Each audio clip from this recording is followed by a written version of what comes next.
You've just learned what changing technology has allowed people to build. But how did this new technology affect the lives of people in New England? As you've heard, water wheels and gear and pulley systems were used to harness the power of water and transfer that power to run machinery. In order to build a mill or factory, a couple of important elements were necessary: a water source for power and money. A mill or factory owner had to be able to afford the materials for building and operating the mill. In small towns, people built custom mills. Most every New England town had several mills to provide custom services to the people living in that community. And the mills are privately owned and privately operated, but they serve a greater public good. The customers would drop off their raw materials. The millers would change those materials in some way and then return the changed material to the customer. A well-to-do farmer who had enough money to take a risk could build a custom mill. But first, he had to ask himself several questions. Was the right type of river and land environment available? Did the community need the service the mill would provide? And was there a blacksmith shop nearby in case the mill needed repairs? The mill owner had to find a place to dig a mill pond next to the river. He then had to dig a canal out of the mill pond so that the water would flow to the mill. The canal had to be deep enough so that a water wheel would fit, and the water current had to be powerful enough to push or pull a wheel. A mill owner usually had a high social status in the town. People depended on their services, and since the mill owners did business with most everyone in town, they were usually up on the latest news. Mill owners had larger houses than many of their neighbors and were able to buy manufactured goods.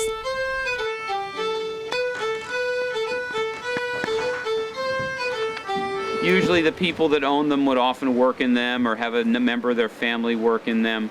They don't tend to be big factories. They're not making a product to be shipped anywhere. More, they're in the business of providing a service to people in the neighborhood. So oftentimes the mill owner would work in the mill himself for part of the time, sometimes all of the time. In a small town, the mills provided important services and saved people time for leisure activities and for other work. There are many differences between a custom mill and a factory mill. In a mill, like the Lowell textile mills, the owner bought raw materials, made a product, and then sold that product to people in the local area, and shipped the product for sale to people in other parts of the world. When a wealthy man was thinking about building a factory, he had to ask himself some of the same questions the custom mill owner asked. Was the right type of river and land environment available? Was there a need for the product he planned to produce? But he also had to think about transportation. Was there a way to efficiently receive raw materials and to ship the finished product? Most factories in New England were built near good-sized rivers to power their water wheels. They needed enough available land to build a factory complex with mill buildings, housing for workers, and boarding houses for the young women who came from the countryside to work at the mills. He would also have to dig a canal to receive raw materials and to ship products to other parts of the country. Factory owners had hundreds of people working in their mills, but the owners usually only dealt with the business agents and the overseers. Factory owners made a lot of money from the products they made at the mills, and many became wealthy and powerful. Workers, who often worked for low wages and in poor conditions, were completely dependent on the factory owners for their livelihood.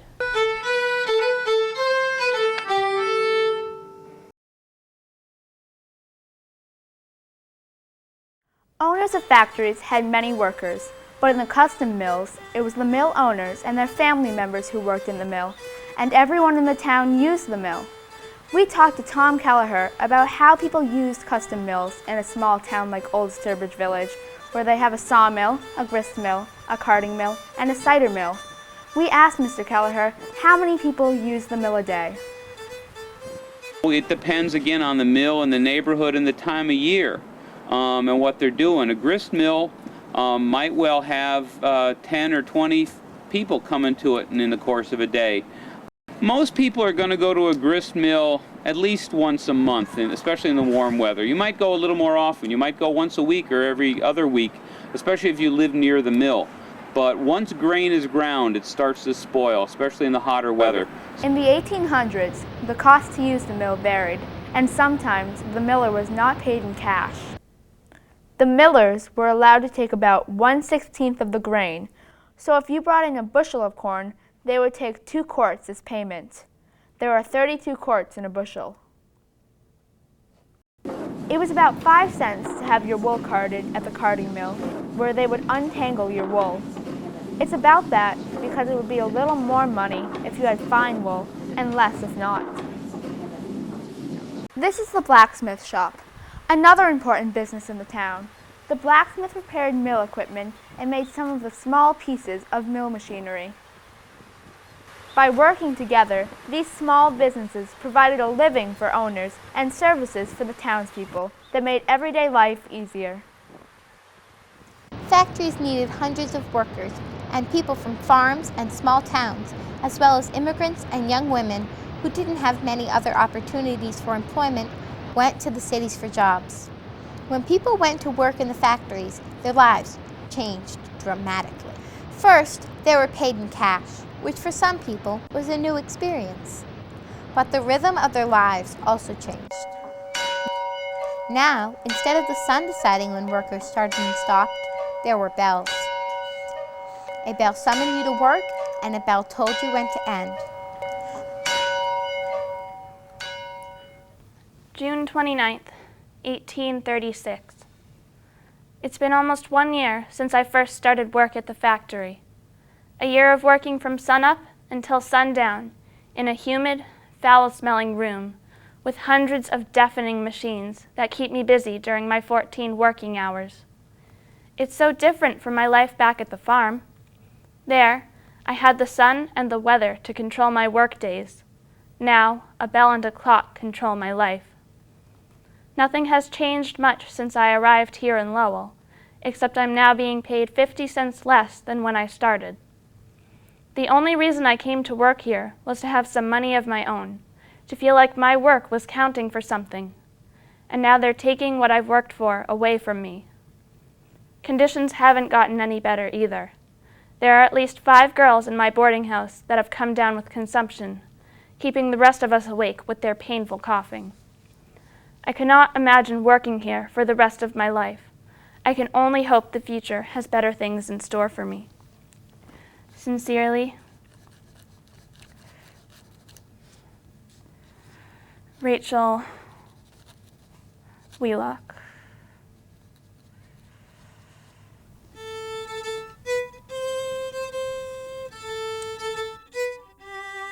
The workers went from their mill housing to the mill factory each day.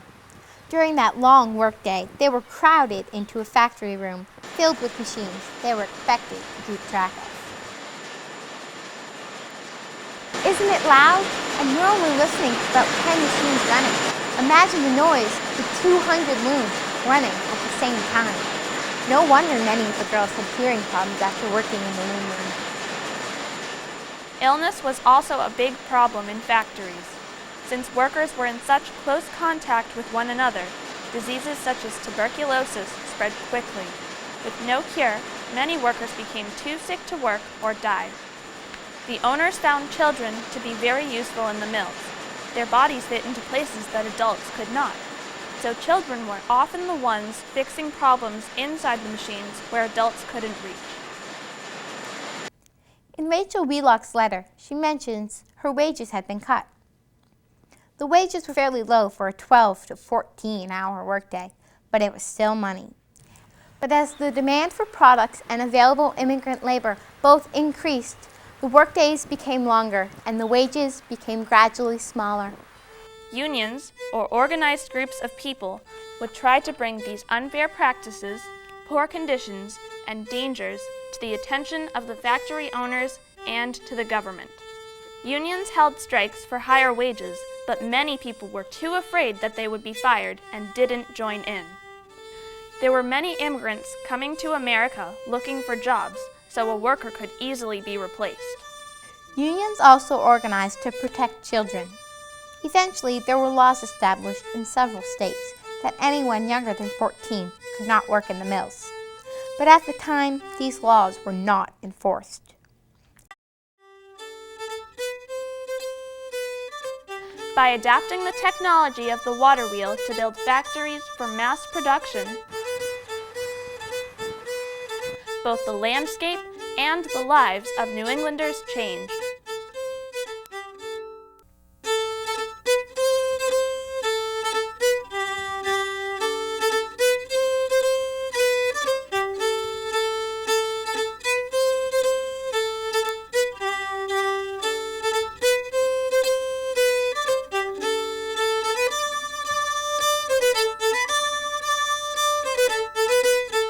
Directly to the people.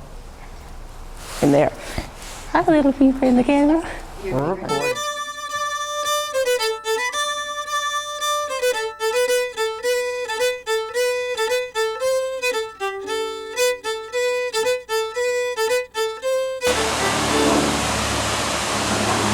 Up, Matt, up.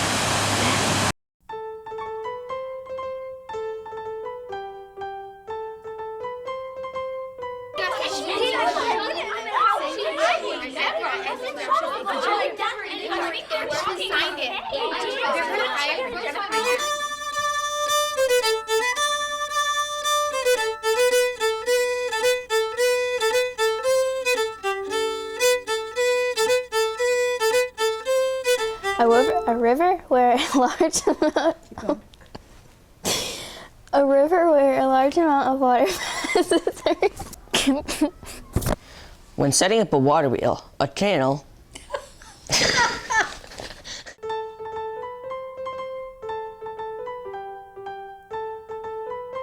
As the demand for products and available immigrant labor both increased, the work days became longer and the wages became gradually smaller.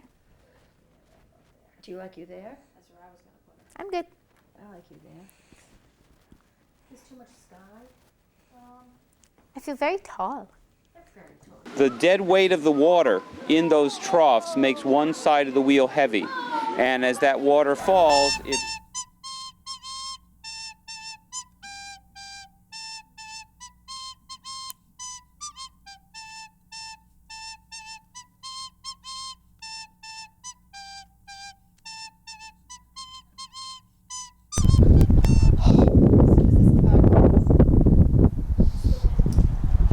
freezing my butt off.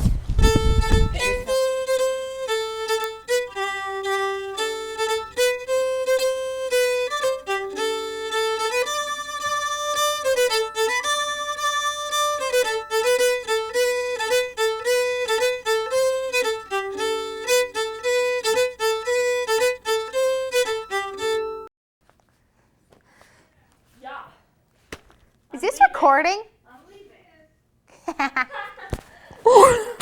Oh, this would be great for like blooper behind the scenes stuff.